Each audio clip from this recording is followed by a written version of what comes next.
ओम शांति। मुझे ये कहा गया कि विदेशों में पुनर्जन्म पर कई जगह पर जो मैं भाषण करता रहा, उसका भाषा अनुवाद थोड़ा आपको सुनाऊं। लेकिन जब मैं ऐसा संकल्प करता हूं तो मेरे सामने 3-4 कठिनाइयां आती हैं। एक तो ये कि कुछ बातें ऐसी हैं जो विदेश के लोगों के सामने कहना सहज है, परंतु यहाँ जो हमारे ब्राह्मण कुलभूषणों की सभाएं होती हैं उसमें कुछ कहना कठिन मुझे महसूस होता है। उसकी वजह यह है कि वहाँ कुछ विज्ञान अभी बहुत प्रचलित हैं और लोगों ने उनका अध्ययन किया हुआ है, और वहाँ उस किस्म की बातें करने में लोगों को न संकोच होता है, सुनने वालों को न कहने वालों को। और यहाँ की कुछ प्रचलिताएं, कुछ मर्यादाएं, कुछ परिपाटी अलग किस्म की है, और कुछ विज्ञान यहाँ लोग अभी परिचित हैं, बहुत से बुद्धिजीवी लोग, लेकिन कुछ नहीं भी परिचित हैं। अगर वो बातें मैं छोड़ देता हूँ तो वो भाषणों की जो कुछ मुख्य बातें हैं वो रह जाती हैं, और अगर मैं उनको कह देता हूँ तो मुझे ये मन में आता है कि शायद बहुत से भाई बहन उसको वैसा शायद ना समझ सके। और दूसरी बात यह है कि आप स्वयं समझ सकते हैं, कोई भी व्यक्ति एक विषय पर जब भाषण करता है, पहली दफा कुछ लहर से वो बोलता है या 2 दफा बोल लेता है, लेकिन बार बार अगर उसी विषय पर उसे भाषण करना हो तो उसको कुछ स्वयं भी अजीब सा लगता है। आप कितनी अच्छी से अच्छी चीज हो बार बार अगर खाएं जो आपके मनपसंद भी हो, तो आपकी रुचि उससे लगभग समाप्त जैसी हो जाएगी। तो मुझे चूंकि आज्ञा हुई एक सेवा समझकर मैं कुछ वो कहूंगा आपके आगे, लेकिन आप मेरी कठिनाई ये महसूस कर सकते होंगे कि मैं पहले विदेश में भी मैंने ये लिखा था कि कई जगह पर मेरे इस विषय पर भाषण न रखा जाए, अधिक से अधिक 1-2 जगह पर रखा जाए, लेकिन उन्होंने अधिक जगह पर रख दिया था। अब रख दिया था, निश्चित हो गया था, तो एक सेवा थी वो मैंने उसको पूरा किया, लेकिन मुझे ये नहीं मालूम था कि भारतवर्ष में जाके फिर मुझे उसी विषय पर बोलना पड़ेगा। तो मेरे लिए ये भी एक काशी करवट के समान है। मैं आपको बताता हूँ, हर एक का अपना अपना एक स्वभाव भी होता है। मुझे तो कई दफा मीटिंग में एक दफा बात कह देता हूँ, फिर मुझे दोबारा रिपीट करने के लिए कहते हैं तो मुझे कुछ बड़ा अजीब सा लगता है बार बार एक बात को कहना, लेकिन टाला भी नहीं जा सकता बड़ी बहन भाइयों की आज्ञा को, इसलिए मैं कुछ कहूंगा। और तीसरी जो मेरी कठिनाई है वो इन दोनों के परिणाम स्वरूप है। वो ये कि मैं जब अलग अलग जगह पर भाषण करता भी रहा तो अपने भाषण में थोड़ा परिवर्तन करता रहा, उनके क्रम में भी और कुछ उनके तथ्यों में भी। तो इसलिए मैं उस समय में पूरा भी कर पाता रहा उनको, और मुझे भी कहने में कुछ रुचि बनी रही। अब अगर सभी वो जितने तथ्य मैंने जिस जगह पर कहे अगर उनको कहूं तो समय अधिक लगता है, और अगर उनको छोड़ूं, और हर एक क्रम में अपने अपने प्रकार की एक विशेषता रहती है, तो वो भी मुझे लगता है कि मैं इस सभा में क्या कहूं क्या न कहूं। ये मेरे लिए कठिनाई है। ऐसी कुछ और भी कठिनाइयां हैं, लेकिन मैं आज कठिनाइयों पर तो भाषण नहीं करने चला। भाषण तो मैंने पुनर्जन्म पर करना है, इसलिए मैं अपने विषय पर आता हूँ। भारतवासियों में भी ऐसा होता है कि हमारी सभा में भिन्न भिन्न प्रकार के बहन भाइयों। हमारी कठिनाई ये है क्योंकि ये विषय वहां के लोग जो समझना चाहते हैं, ऐसे तो पुनर्जन्म के बारे में आप सब जानते हैं, जो बातें मैं यहाँ बताऊं उनसे आप अपरिचित नहीं होंगे। ऐसा भाई हर एक के संस्कारों में अंतर क्यों है? आप कहेंगे ये पिछले जन्म के हिसाब किताब है, उनके किए हुए कर्म है, और एक जन्म में जो कर्म रह जाते हैं दूसरे जन्म में भोगने पड़ते हैं, इत्यादि इत्यादि बातें तो आप भी जानते हैं। तो फिर मैं वो क्या बताऊंगा? अगर मैं कुछ नई बात बताऊंगा किसी विज्ञान के आधार से तो आप कहेंगे ये क्या होता है, और उसमें कई शब्द तो बदनाम है, इंडिया में बदनाम है, लेकिन वहां पर वो बहुत अच्छे माने जाते हैं। जैसे मैं आपको बताऊं, एक हिप्नोटिक रिग्रेशन नाम से एक सम्मोहन क्रिया से किसी को अपने पूर्व जन्म के हालात बताने के लिए आजकल एक वैज्ञानिक प्रणाली है। अब यहाँ मैं हिप्नोटिज्म का अगर नाम भी लूं तो लोग उसको, हिप्नोटिज्म भारतवर्ष में एक प्रकार से अभी तक भी बदनाम है। वहां पर वो एक साइंस मानी जाती है और हर एक डॉक्टर को सिखाई जाती है, और साइकियाट्रिस्ट लोग तो खास तौर से सीखते हैं। इसलिए वहां अगर हिप्नोटिक रिग्रेशन की बात की जाए तो लोग उसको अच्छा समझते हैं। यहाँ मैं भारत में अगर सम्मोहन क्रिया की बात करूं तो लोग कहेंगे पहले ही ये आंख में आंख मिलाकर योग का अभ्यास करते हैं, उसको भी लोग हिप्नोटिज्म की संज्ञा कई लोग देना चाहते हैं। और फिर इस विषय में भी मैं उसकी चर्चा करूं तो बहुत से लोग सोचेंगे जगदीश भाई बाप दादा की बातें छोड़कर ये क्या है, सम्मोहन की बात करने लगा। तो मेरे लिए कठिनाई होती है, लेकिन वहां के लोगों को ये बात बताना जरूरी है और इस बात का बहुत आजकल बहुत इसकी चर्चा है। ये इस पे विश्वास करते हैं, लोगों के इलाज होते हैं इस बात पर। इंडिया में भी अभी ये काफी शुरू हो गया है, लेकिन जो अच्छे अच्छे डॉक्टरों के विद्यालय है या साइकियाट्रिस्ट लोग हैं या बहुत बुद्धिजीवी लोग हैं, उन बातों को वो अच्छा समझते हैं। आम लोग जो है करोड़ों की संख्या में, वो उसको और तरह से लेते हैं। इसी वजह से मेरी कठिनाइयां हैं। लेकिन फिर भी कुछ ब्रेक लगा के अपने को और कुछ ब्रेक लूज करके जो थोड़ा बहुत जैसे गाड़ी चलेगी तो वो मैं आपको बताऊंगा, आपके सामने रखूंगा। ये अर्थ तो कर दूंगा, लेकिन वो कहते हैं ना भाई, बद अच्छा बदनाम बुरा, कई शब्द इंडिया में वैसे ही बदनाम है। चाहे वो चीज अच्छी हो लेकिन वो बदनाम है। अब जैसे देखिए, हम जो दृष्टि देते हैं एक दूसरे को, इसका योग शास्त्रों में भी वर्णन है। इसको त्राटक कहते हैं और त्राटक का बहुत महत्व है। लेकिन उस समय में जिस समय लोग ये करते रहे होंगे तो इसको अच्छा समझा जाता। बाद में जब विदेश में हिप्नोटिज्म शुरू हुआ और लोगों ने देखा कि हिप्नोटिज्म में भी ये क्रिया का प्रयोग होता है, चाहे रात दिन का अंतर है दोनों में, लेकिन इसको लोगों ने वो बुरा नाम देना शुरू कर दिया कि ये भी हिप्नोटाइज करते हैं। हालांकि हिप्नोटिज्म से तो इसका कोई भी संबंध नहीं, ये एकाग्रता के लिए एक क्रिया है। इसका मनोविज्ञान में भी वर्णन है, मनोविश्लेषण में भी वर्णन है और भारत के योग दर्शनों में भी इसका वर्णन है। बहुत बड़ी महत्वपूर्ण बात है ये। लेकिन अभी जब से वो हिप्नोटिज्म की बात शुरू हुई और जिसने हिप्नोटिज्म शुरू किया उसने इसको भी बीच में साथ में लिया दृष्टि देने को, तो लोगों ने, आपने देखा ना, जैसे पिछले दिन मैं जब आया था तो एक प्रोग्राम हुआ कि भाई तुम भाव सुनाओगे, वो जो सड़कों पर करते हैं लिटा के आदमी को दृष्टि दे के करते हैं ना जमूरे का, तो आपको मालूम है उस तरीके से लोग इसको चीप लेने लगे। एक अच्छी सी बात को भी लोगों ने खराब नाम देके, अंग्रेजी में एक कहावत है, give the dog a bad name and kill it. किसी का कोई अच्छा सा कुत्ता भी हो ना पड़ोस में, तो कहो कि ये काटने वाला पागल कुत्ता है, तो उसको गोली मार दो।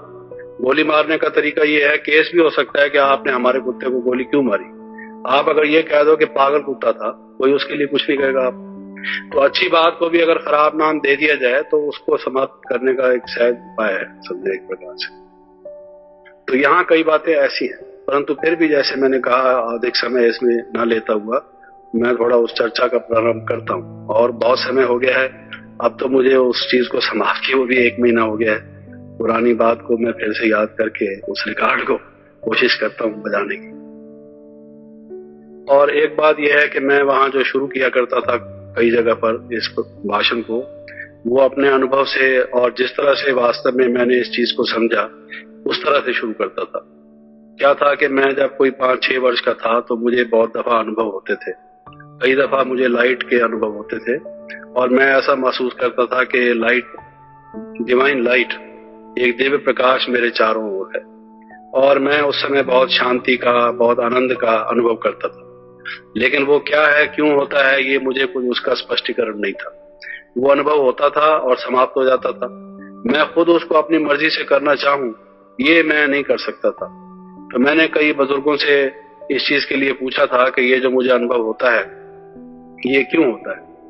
तो मुझे ऐसा महसूस होता था कि भगवान मुझसे बहुत प्यार करता है और मैं भी भगवान से बहुत प्यार करता हूँ, लेकिन हमारे बीच में क्या दीवार है जो हम एक दूसरे को देख नहीं सकते, नजदीक नहीं आ सकते। ये मेरे मन में एक प्रश्न बना रहता था। तो लोगों से जब मैं इस बारे में कहता था, बुजुर्गों से, तो वो मुझे ये कहते थे कि पूर्व जन्म में आपने कोई भक्ति की होगी या कोई योग साधना की होगी, उसका ये फल है। तो मुझे जो पहले पहले इस बारे में ज्यादा उत्सुकता हुई जानने की, पूर्व जन्म के बारे में या पुनर्जन्म के बारे में, वो यहाँ से शुरू हुई कि अच्छा, मेरा पुनर्जन्म जो हुआ है पहले भी इससे मैं था, तो इससे पहले मैं क्या था ये मैं जानना चाहता था। और मैं कौन हूँ जो पहला शरीर छोड़ के इस शरीर में मैं आ गया हूँ, वो सत्ता मेरी क्या है, क्योंकि आमतौर से आदमी शीशे में जब अपने आप को देखता है, नाम तो यही समझता है कि अब मैं ये हूँ, लेकिन ये हमारा चोला है, ये हमारा मकान है, ये हमारा रथ है, और ये हम शरीर को देख रहे हैं। तो ये जब मालूम पड़ता है तो मनुष्य जानने की कोशिश करता है कि मैं वास्तव में कौन हूं और वो कौन हूं जो पूर्व जन्म में भी था। तो ये मेरी जिज्ञासा का प्रारंभिक रूप था बचपन में, जब पहले पहले मैंने पुनर्जन्म के बारे में जानने की कोशिश की। लेकिन इतना मैंने इससे समझा कि मैं कोई चेतन था, और मैं उनको ये बताता था कि चेतन से मेरा मतलब ये है कि अगर मैं पूर्व जन्म में भी था और इस जन्म में भी हूँ, और पूर्व जन्म की कुछ जो मैंने सीखी हुई, समझी हुई, अभ्यास की हुई बातें साथ में लेके आया हूँ, तो वो इसका मतलब ये है कि उस जो चेतन सत्ता है, जिसमें ये समझ है, जिसमें ये स्मृति है, जिसमें ये निर्णय शक्ति है, ये मैं हूँ। लेकिन वो क्या है उसका पूरा स्वरूप, ये जानना मेरा एक प्रश्न था। इसको लेकर फिर मैंने आध्यात्मिक धार्मिक ग्रंथ पढ़ने शुरू किए, और मैंने ये सोचा कि चेतनता जो है, या चेतन जो वस्तु है, सत्ता है, उसके बारे में 3 प्रकार के ग्रंथ संसार में हैं जो इसकी चर्चा करते हैं। एक तो दर्शन, फिलॉसफी के ये विषय है कि चेतन सत्ता आत्मा क्या है। तो उस प्रश्न को लेकर मैंने फिलॉसफी को स्टडी करना शुरू किया, और भारतीय दर्शन, पूर्व दर्शन और पश्चिमी दर्शन, यानी वेस्टर्न फिलॉसफी और ईस्टर्न फिलॉसफी को मैंने स्टडी किया। फिर उसके साथ साइकोलॉजी, मनोविज्ञान जो है, वो एक ऐसा विषय है जो चेतन वस्तु के बारे में चर्चा करता है। माइंड क्या है, और ये सब कॉन्शियस माइंड क्या है, कॉन्शियस माइंड क्या है, अनकॉन्शियस माइंड क्या है, वो मन के बारे में, और मन के कितने विभेद हैं, किस प्रकार से एक व्यक्तित्व में और दूसरे व्यक्तित्व में अंतर है, ये जानने की वो कोशिश करते हैं। तीसरा जो बायोलॉजी है, जिसमें मस्तिष्क विज्ञान विशेष रूप से है, या जो हमारा स्नायु मंडल है, हमारा नर्वस सिस्टम है, इसको अध्ययन करने वाले भी हमारे शरीर में चेतनता का स्थान कौन सा है, और चेतन क्या चीज होती है। कोई आदमी जब कामा में या बेहोश होता है तो बेहोशी की अवस्था क्या होती है, या जिस वक्त हमारी स्टेट ऑफ अवेकनिंग है, जागृत अवस्था है, तो वो क्या है। ये चेतन की जो विभिन्न अवस्थाएं हैं उनके बारे में वो भी अध्ययन करते हैं। तो इसको लेकर मैंने तीनों का अध्ययन किया।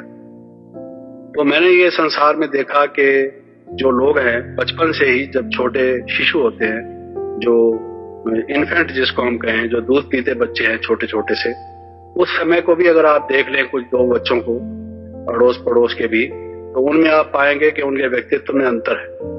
एक कोई रोता है, उसको आप खिलौना देते हैं, उसको आप वेलकम करते हैं तो रोने लग जाता है। दूसरा भागा भागा या हाथ करके आपके पास आता है, आपकी बात को सुनकर मुस्कुराता है, हंसता है। उसका रेस्पॉन्स अलग होता है, उसका रेस्पॉन्स अलग होता है। और जब वो थोड़े बड़े होते हैं तो भी आप देखेंगे कि उनके जो पर्सनैलिटी ट्रेट्स हैं, जो संस्कार हैं, जो व्यवहार है, और दूसरों का जो व्यवहार है, उनमें अंतर होता है। तो मैं ये अपने भाषणों में बताता रहा कि यहाँ से लेकर मेरी जिज्ञासा का दूसरा प्रश्न ये हो गया कि एक व्यक्तित्व में और दूसरे व्यक्तित्व में क्यों अंतर है। तो पहले पहले मैंने इसके कारण से मनोविज्ञान का जब अध्ययन किया, क्योंकि मनोविज्ञान में जो व्यक्तित्व है, पर्सनैलिटीज हैं, उसकी चर्चा होती है। तो ये अंतर बताने की वो विज्ञान जो है वो 2 कारण बताता है कि एक व्यक्ति दूसरे से भिन्न क्यों है संसार में, 2 भाई भी आपस में भिन्न क्यों हैं, एक माता पिता की संतान होते हुए भोजन एक ही करते हैं, रहते भी एक ही है, संरक्षण भी एक ही मिलता है, फिर भी दोनों में छोटेपन से विभेद क्यों होता है। इस प्रश्न को लेकर वो 2 कारण बताते हैं। एक तो वो बताते हैं कि एनवायरमेंटल फैक्टर, यानी जो वहां का वातावरण है उसका प्रभाव मनुष्य पर पड़ता है, जिसको हम कई दफा संग भी कह देते हैं। संग वातावरण का एक भाग है, जैसा संग वैसा रंग, ये एक असर होता है। उसमें एनवायरनमेंट में कई फैक्टर्स आ जाते हैं, लेकिन एक ये है, अब कोई व्यक्ति पहाड़ी इलाके में पैदा हुआ है, वो पहाड़ पर बर्फ पड़ती है, पहाड़ पर चढ़ना मुश्किल है, वो उन सब कठिनाइयों का सामना करता है, शुरू से उसको कठोर जीवन का एक अभ्यास पड़ जाता है। एक व्यक्ति शुरू से नरम गधेलों पर पलता है, और उसकी जो परवरिश होती है एक अच्छे कुल के नाते से, बहुत उसके दास दासियां नौकर चाकर उसको आराम से रखते हैं, उसकी आदत किसी और तरह की हो जाती है। तो एक तो जो उनका वातावरण है, सामाजिक या आर्थिक या उनका पारिवारिक या शैक्षणिक, किसी भी प्रकार का जो उनका एनवायरमेंटल है फैक्टर है, ये फर्क होने से 2 व्यक्तित्व में फर्क पड़ जाता है। दूसरा, जिसको एक काफी महत्वपूर्ण एक जो बात है मनोवैज्ञानिक मानते हैं वो है मनुष्य का जेनेटिक इनहेरिटेंस, जिसको आनुवंशिकी कहते हैं, कि जिसमें वंश से जो मनुष्य को अपना माता पिता से या पुराने जो उसके अपने नस्ल के, जिसको बाबा कहते हैं अंश से वंश पैदा होता है, वांशिक जो उसको संपत्ति मिलती है अपने वंश परंपरा से, उसका अंतर पड़ता है। तो ये दो कारण अगर व्यक्तित्व को बता सकते हैं फिर तो शायद पुनर्जन्म की बात की चर्चा भी नहीं हो, लेकिन हम ये देखते हैं कि ये दोनों के व्यक्तित्व में अंतर बताने में नाकाफी है। मैं इस चीज को लेकर पहले कई जगह पर शुरू करता था। अब उसमें मिसाल के तौर से आप देखेंगे कि जो जेनेटिक इनहेरिटेंस है, मनोवैज्ञानिक जो ये भेद बताते हैं कि नस्ल का फर्क पड़ता है, क्योंकि आप गेहूं खरीदने जाते हैं बाजार में तो आप पूछते हैं ये कौन सा नंबर है या कहाँ की, इसकी जिन्स क्या है, जिसको जिन्स कहते हैं या वंश कहते हैं, तो वो स्पीसीज उसकी, क्वालिटी उसकी। तो उसकी वजह क्या है, क्यों अंतर पड़ता है हर एक क्वालिटी में। चावल देखिए, नाम तो सबका चावल है, लेकिन कितनी प्रकार का चावल, चना है कितनी प्रकार का चना है। तो क्या है कि उनका जो बीज है उस बीज में अंतर है। बाबा जैसे कहते हैं आप तो इस मीठे बीज की संतान है, ये शिव बाबा इस वृक्ष के बीज हैं, तो आप उस वंश की परंपरा के, आप दैवी वंश के हैं, तो वंश का भी प्रभाव पड़ता है।